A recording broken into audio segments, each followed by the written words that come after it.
Thank you, thank you. That was a good intro, Blair. Thank you. We'll see how this talk goes. There is a bar in the back, so if it's not going well, please feel free to help yourself. But yes, my name's Chris Geiss, and you might remember me from last year's talk here. Was made for merchants, so building better products and unlocking instant integrations. And I went through product principles for how we build product, and they were to seamlessly integrate everywhere, make complex things simple, be complementary and patient, pull more data and store less, and treat Shopify like the platform. So that QR code is for a recording of last year if you're interested. And I'm curious, since last year's talk, how many people have gotten BFS for their app? Nice, good number. Okay, now raise your hand if you lost BFS over the last year. Okay, almost the same. All right, so at Seguno, we love Shopify. And I truly believe Shopify is the best platform and the only one that people should be really spending time on. And so it may seem like we're brainwashed, but yeah, we just love Shopify. However, it's not our favorite thing that's come out of Canada. So pop quiz, if you were at last year, do you remember what is our favorite thing that's come out of Canada? Anybody? All right. These guys. Any Rush fans? Yeah. All right. All right. So we're huge fans of Rush, but we also kind of weave Rush into the culture of Seguno in a fun way, and happy to talk about that another time. But a little bit more about us. So we have been building apps for Shopify for over 8 years now. So hopefully we can make it a little bit longer and be on the next decade-long panel, like Judge Me and some of the other folks there. But we focus on email marketing as our core product, and we also have reviews, pop-ups, banners. So that's kind of the Seguno marketing suite. Then we've got this bulk discount code bot app, which is kind of a separate thing, different type of customer and different type of use case there. And then we have Canva Connect. So a couple of these things have been, they've come about in different ways over our time, and some of the things that I'm going to share here are what led to us building some of these things. So we really focus on the small to medium-sized merchant and more PLG driven. So the very small merchants, Shopify is really serving well. And then kind of the mid-market and enterprise, you really need kind of a strong sales go-to-market, all that type of stuff. So we really focus on SMBs. And so, say 100K to 20 million GMV. So just for kind of context, what I'm talking about, I think primarily is focused on that type of app developer. It can also work for the very small merchants, but there's a lot more kind of platform risk when you play down at the bottom there. So cultural alignment. So now it's time to brainwash you all. Now building with Shopify, not just for it. So it's not just the actually building with Shopify, but the other piece of it that I want to touch on is having it's a mindset really, and something that you should share with your team and the company to make sure everybody's kind of on board. So there are benefits, aside from what I believe to be, creating the best experience for merchants, which is, the primary reason you should do these things. But there are also some other benefits that you may get access to, things like App Store features or editorials, co-marketing, early access to APIs. in admin discovery, and then BFS perks. So they've really kind of made all these other benefits now require that you are BFS. So you kind of got to do that first. But BFS perks include things like plan targeting on the App Store ads, priority review submission is a new one. So if you're submitting a new app, you get priority there. So yeah, these are all essentially focused on growth, right? It's things to help you grow. But the in-admin discovery is one of the biggest things that has been helpful for us. So regardless of any sort of marketing activity that we've done with Shopify or otherwise, being placed well in the admin has been the biggest growth factors for us over the years. So it's really a strategy in terms of how we build and how we partner with Shopify. Now, when it comes to culture, values are a big part of this, right? But you've got your values as your own company, how you run your company. Shopify has their own values. But in the middle is the intersection that we're really focused on, and that's obviously the merchants, right? So if your purpose isn't to make the merchant's life better in some capacity, then what are you doing here, right? So you need that shared alignment with Shopify, and that's the most important kind of foundation there. So some of the principles that we'll run through: having a growth mindset, being opportunistic, acting like an extension of their team, and shaping the narrative internally. So growth mindset. The quote that comes to mind for me is from the most badass philosopher out there, Bruce Lee. And when he talked about being formless and shapeless, and acting like water. So when you pour water into a cup, it takes the shape of the cup.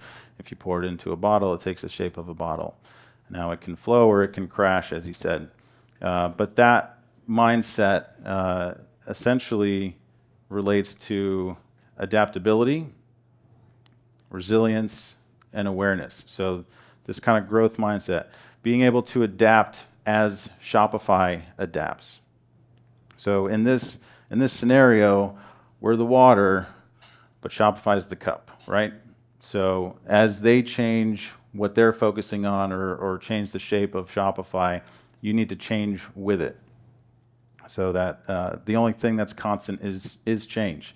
And so you need to be always adapting. Resilience, to win the game, you have to stay in the game. And so it's not easy going through all this change over the years, but you need that resilience to keep going. And awareness, being aware that Shopify is the cup, being aware that they are also then inside a much larger cup that they have to deal with all this constant change. You need that humility. Last year I talked about how you're not the most important thing to your merchant. Also in this scenario, it's more like you're not the most important thing to Shopify, and just recognizing that there are times when things ebb and flow, and so being humble and understanding that I think is really important.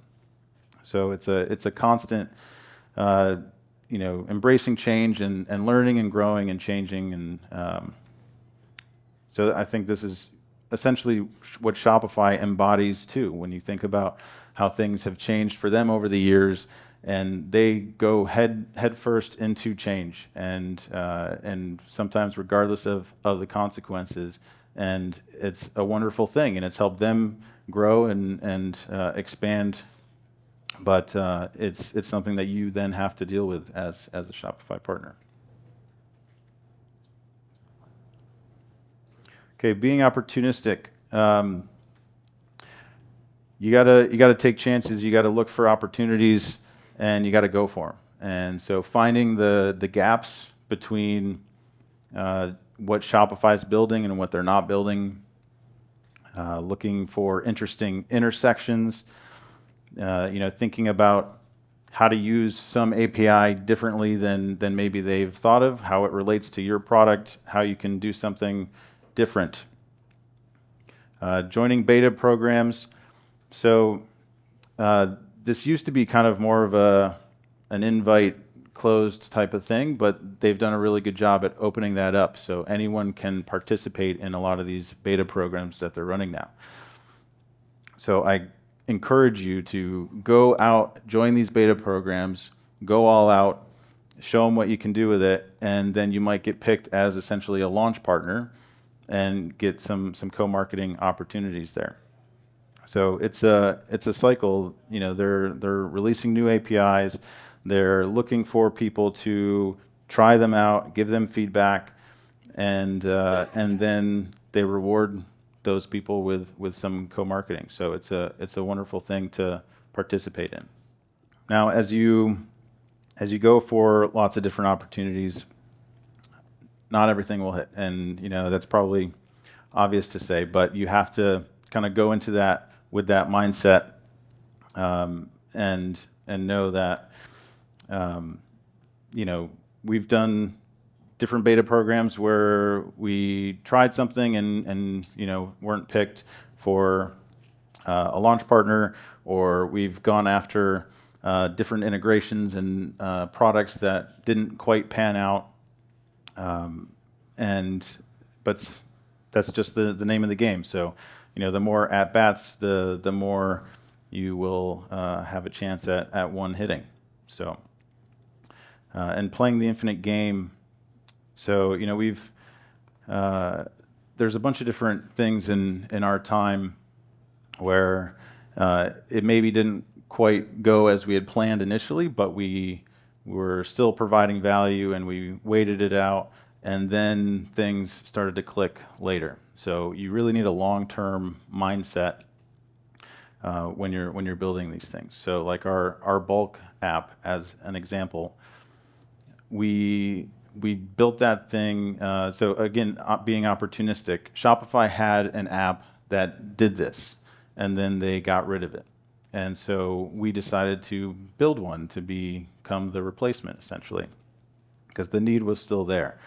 And so we built that. We made maybe like $1.82 before we made it free, and then it was free for 5 years, and it continued to grow. And it wasn't our primary product,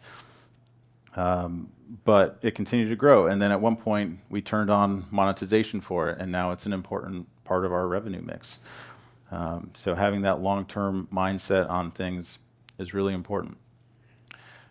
We built this Canva Connect app to connect Shopify and Canva. It's a free integration. I don't know where this one's going to go, but I think it has a lot of potential long-term. And so we're essentially trying to, there was a gap that we saw. Our merchants loved using Canva inside of our email app. So we saw the gap of Canva and Shopify working more closely together. They weren't doing it, and so we stepped in to do it. And we waited a very long time to essentially kind of do it with Shopify and Canva in some capacity. And so we'll see where that one goes. Check back with me later. But it's a really interesting thing that's growing well and providing value. Being opportunistic, our whole email app was this same sort of thing. So back in 2017, we were focused on building discount apps.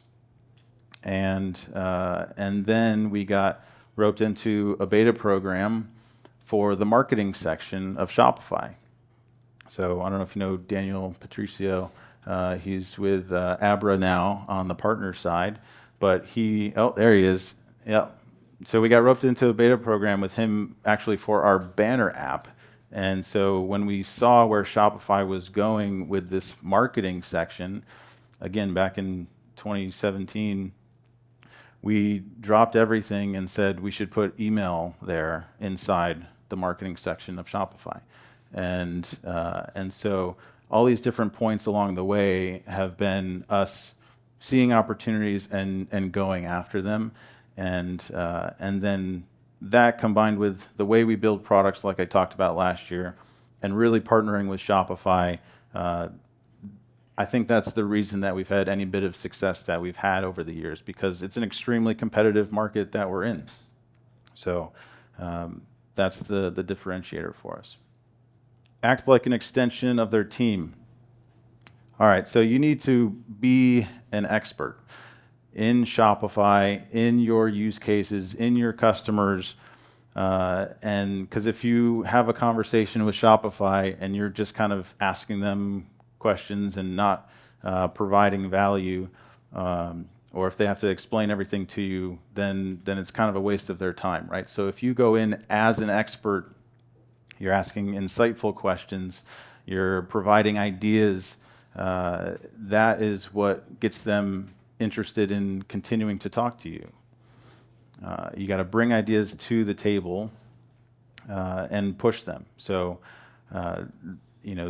they're working on some things. You may have ideas to make those things better.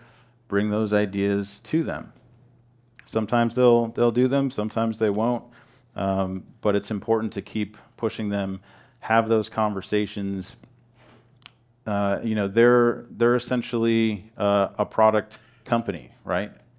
And so helping them get their product out there and adopted by other partners is how you can be successful there. Understanding their roadmap and constraints. So as you're talking with them, sharing these things, getting, understanding kind of where they're going, also understanding why they maybe can't do certain things is really helpful, so that as you're planning your longer term roadmap, you can take that into consideration. Training on Shopify and supporting it. So we expect our support team to be Shopify experts as well. And so they're trained on Shopify, and when people have questions about Shopify, we answer them if we know the answer. We're not pushing them back to Shopify support and playing this ping pong game. We're helping them when they need it. All right, shape the narrative internally. So I believe the relationship with Shopify is critical, and as a founder, you should own it. So as your team starts to grow, don't just pass it off to someone else. You want that consistent relationship over time, and you want to own that because it is important to your business. Now, you need to also think about your team and all that change. Even though you may embrace it as a team, you also need to think about how to not be too disruptive to your team. So, if I shared with my team every time I got an email from Shopify that says you have to change this, or all these different compliance things, or everything else that you sort of have to deal with, it might bring up a negative sentiment within the team, and you don't want that. You want a positive sentiment there. So, do shield them from some things, but share the updates, be transparent, and set the tone. So it allows you to help keep that as a positive relationship internally. Stay on top of your comms, both listening to what Shopify is doing and everything that they're launching, but those compliance emails, you gotta instantly respond to those things. Like, don't put them off, because then you'll forget, and then the time will pass, and then you'll be in trouble. So just deal with it as soon as you possibly can. And make additions an event. So we have this be like almost an internal party type of thing, where we're getting the team together, we're listening to what's going on with additions, and then we're talking about it. And we're talking through the different opportunities in terms of how we could integrate better with some new things. We're thinking about, okay, what does this mean from our perspective for where we think Shopify is going based off of these things. So it's a really cool way to bring that excitement to the team. So final kind of takeaways, your Shopify relationship can be a business asset, and you should invest in it as such. Otherwise, it might become a liability. Engage with product teams as your way in. So at Editions, when you're there, all those booths are, they've got product people there that are sharing what they have going on. Strike up a conversation for the ones that are most relevant to you and provide value. Ask important questions, follow up with them after the event. I've been nurturing relationships for 8 years, and so it takes time, but you can do it. Say yes and constantly provide value. So never say no. When Shopify says, hey, we want to hop on a call, get a quick feedback on something, say yes. If they ask you to participate in something, say yes. All these types of things, you never want to say no, because then they're less likely to ask you the next time. And so you always want to be providing value. And be a shining example. Like I said, they're trying to get more partners to adopt the things that they're building. And so if you can be a shining example of how to adopt those things, then they might shine a light on you. And finally, be water, my friends.